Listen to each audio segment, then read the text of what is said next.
আপাকে নাকি সবাই ভুল বুঝায়, এখন হলো ভাইয়াকে সবাই ভুল বুঝায়।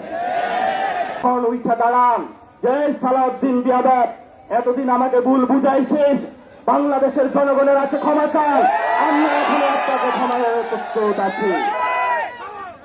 আরেকটা কথা, আগে শুনতাম আপাকে নাকি সবাই ভুল বুঝায়, এখন হলো ভাইয়াকে সবাই ভুল বুঝায়। এইসব আপা ভাইয়া কই যে বাংলাদেশে এরা আসে, এদেরকে আমাদের দৌড়ানি দেওয়া ছাড়ার উপায় নাই। এখন কিশোরগঞ্জে আসি, কিশোরগঞ্জে হাওর আছে। হাওর যেমন ভালো জিনিস, খারাপও জিনিস।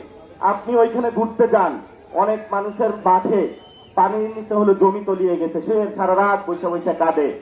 আমরা সরকারের কাছে বলবো, হাওরবাসী যারা ক্ষতিগ্রস্ত তাদেরকে আপনি ক্ষতিপূরণ দিতে হবে। আবার যেহেতু ডুবেই গিয়েছে, সেইখানে টুরিস্ট স্পটও বানানো সম্ভব। যদি এটা বানাইতে পারি, তাহলে কিশোরগঞ্জের আর কোন তরুণের কর্মসংস্থানের সমস্যা হবে না। হবে